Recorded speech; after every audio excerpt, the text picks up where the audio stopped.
So a question I get asked a lot is, how long does it actually take to learn Spanish? And to be honest, it's not a simple answer. It depends. It does depend on how motivated you are as a learner, and it depends on what you mean by speak Spanish. This is at the core of everything that I try and do, because your goals will really affect how you approach language learning. Now, if you're aiming to be conversational and to be able to do things when you go on holiday, then being able to speak Spanish is actually quite a quick process, because those transactional bits of language come very quickly.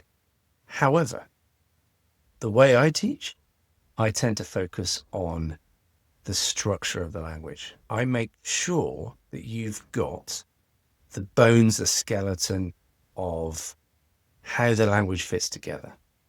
Because when I give you that, then all of those easy little transactional things, they fall into place because you know what to do with the language.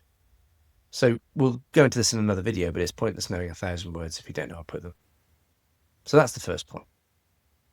So the second point would be learning Spanish. Some of you may have tried to learn Spanish before at school, or in a variety of different ways. You may have tried to learn a different language, and that learning, wasn't very deep, and it was peppered with all sorts of other problems. The environment isn't great. So if you think that what you achieved in maybe 5 or even longer, 5 years or more in school was very little, there's a reason behind it. It's got a lot to do with environment, the way you were at the time, the age you were, your priorities. So learning Spanish, if we've got this idea in our head that it's to do with how we did it at school, the method is completely different. I teach Spanish in a school, and I know that the way I teach privately is very different, because I'm given more freedom. I have more time to focus on the things that actually matter, which is pretty crazy, really. So with too much of a focus on tables and verbs, and maybe lists of random words that you don't need, even if you were good at learning those lists of words, you may not have the ability to put it all together. So that learning may seem as though it was pretty impractical, or it didn't do much for you. Now, with my approach, the biggest kick you're going to get is the motivation. Once you start seeing that this language is achievable, then that's going to give you the motivation to go away and find out those extra little bits that maybe aren't specifically in the lessons that I teach.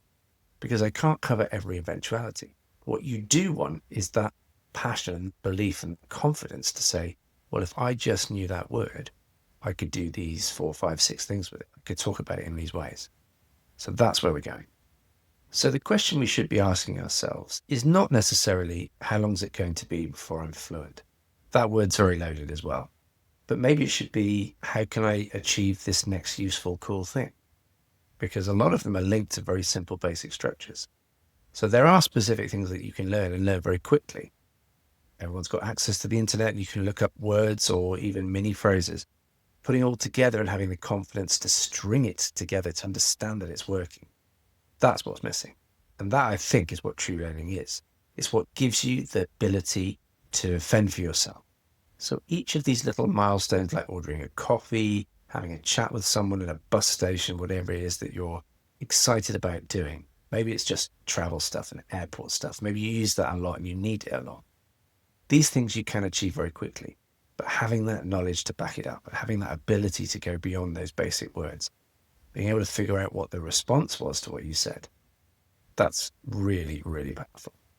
So if you equate this to playing guitar, for example, you probably wouldn't say to your guitar teacher at the beginning, I don't know, maybe you would. You wouldn't say, how long before I'm playing in Wembley Stadium or in Madison Square Garden? Probably not forefront of your mind when you start playing the guitar. It might be part of a dream of something you'd love to achieve, but that's an impractical thing to focus on right at the beginning. It's good to have dreams, and you've got to aim high. That is absolutely brilliant. But all of the intermediary steps, and it will take time, are there to be enjoyed. I honestly do believe you can enjoy it. So whilst I can't give you a definitive answer on how long it will take you to learn Spanish, because it's impossible to tell, everyone's different, everyone has different goals. What I would say is those goals need to be sensible, and they need to be realistic. And by realistic, I don't mean set yourself limits, because your learning is limitless. You can go as far as you want. But be realistic about what's going to be useful to you. You need to be able to understand the way this language ticks, the way it feels, when something's a little bit out of place. That journey, however long it takes, is different for you than it will be for the person next to you or the person who comes after you. So never think about it in specific chunks of time. Always think about what are the steps that I need to take, and they're laid out in the course, to get to the point where I'm so confident that I'm no longer in any doubt that I can speak this language. And I'm self-motivated to go and find the words and the phrases and the things that I need to supplement the lessons that I've taken. And don't forget that if you do end up signing up for my course, which I'll obviously leave in links, then all of the lessons have follow-up video support, and you can always check in with me and other students in the private members group. So you can always ask questions. You can always reach out if you've got a doubt. Well, I hope this was useful. Please remember that your learning journey is individual. Don't judge yourself against anyone else. Don't let anyone tell you that you're going down the wrong path. If it feels good and it's working, celebrate those little wins.